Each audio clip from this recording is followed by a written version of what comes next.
इतना हैवी नहीं था जितना हम उम्मीद कर रहे थे। अगर आप देखें तो कई सारे ऐसे इलाके हैं जहां 2014 के मुकाबले इस बार कम वोट पड़े। मैं अगर नूराबाद की बात करूं, नूराबाद में जहां 2014 में 80% वोट पड़े थे, इस बार कोई 20% कम पोलिंग हुई है वहां पे।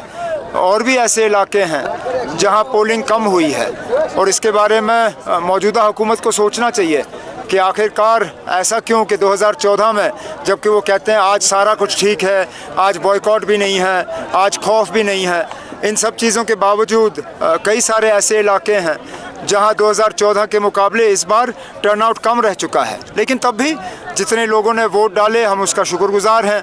और जहां तक रिपोर्ट्स हैं, नेशनल कॉन्फ्रेंस कांग्रेस की परफॉर्मेंस ठीक रही।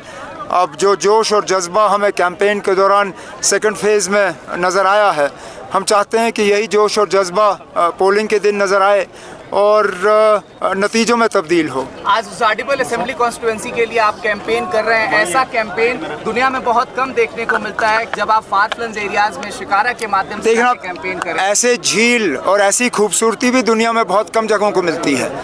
ये हम खुशनसीब लोग हैं कि हम इस खूबसूरती में जो है अपनी ज़िंदगी बसर कर रहे हैं। लेकिन इस खूबसूरती में दुख भी बहुत होता है, परेशानियां भी बहुत हैं। और ये इलेक्शन ठीक है ना, अब इस कैंपेन के ज़रिए हम आपको यहाँ थोड़ी बहुत खूबसूरती तो दिखा देते हैं, लेकिन जो पिछले 6-10 साल से लोगों के दिलों में जो दर्द है, जो नाराज़गी है, उसका इजहार शायद आज के जलसे से नहीं होगा, लेकिन वोटों के ज़रिए ज़रूर होगा। सर, कई लोग कह रहे हैं कि ये जो असेंबली इलेक्शंस होने वाले हैं, इसमें जो पोल्स आएंगे, रिजल्ट्स आएंगे पोलिंग के बाद, उसमें हंग असेंबली होने वाली है। कई लोग कह रहे हैं कि ना, या तो इन लोगों के पास कोई ऐसा तरीका है कि वो पहले ही मशीन में झांक के देख सकते हैं। हमें नहीं मालूम ना अब मशीन में क्या गया है, लेकिन जो हम लोगों से सुन रहे हैं, हंग इलेक्शन की गुंजाइश नहीं है। नेशनल कॉन्फ्रेंस और कांग्रेस ने इसलिए मिलकर इलेक्शन लड़े। हम चाहते तो पोस्ट पोल अलायंस करते, लेकिन सिर्फ इसलिए कि हम लोगों को एक ऑप्शन दें कि आगे जाके जो है किसी तरह का हंग असेंबली ना हो, किसी तरह की मतलब शक की गुंजाइश नहीं हो कि हुकूमत जो है बनने वाली नहीं है। बीजेपी वाले चाहेंगे कि हंग असेंबली हो, वो तो चाहेंगे कि उनको एक बहाना मिले यहाँ गवर्नर रूल को जो है और इसको लंबा खींचें, लेकिन जम्मू कश्मीर के लोग इस बात की इजाज़त नहीं देंगे। राहुल गांधी जी और आप एक बीजेपी के साथ अलायंस करेंगे ज़रूरत पड़ने पर? ना, मैंने जब पहले ही कहा कि इसकी ज़रूरत ही नहीं पड़ेगी। आप 8 अक्टूबर तक ठहरिए, उसके बाद बात करेंगे। राहुल गांधी जी आ रहे हैं तो उसमें अच्छी बात है ना, अच्छा है कि राहुल गांधी जी आ रहे हैं। उनको मुकाबला करना होगा जो मरकज़ी हुकूमत से इतने सारे लीडरान आए हैं। मोदी साहब ने 2 चक्कर लगाए हैं, अमित शाह साहब ने 2-3 चक्कर लगाए हैं, राजनाथ सिंह आते हुए थकते नहीं हैं। इसी तरह बीजेपी के और सीनियर लीडर यहाँ पे आके कैंपेन कर रहे हैं। तो अच्छी बात है कि राहुल गांधी साहब आ रहे हैं। मैं तो चाहूँगा कि वो 2-4 बार और चक्कर लगाएं और जहाँ जहाँ कांग्रेस जो है बीजेपी का मुकाबला कर रहे हैं जम्मू में, वहाँ पे अपने काडर को थोड़ा और हिम्मत दे।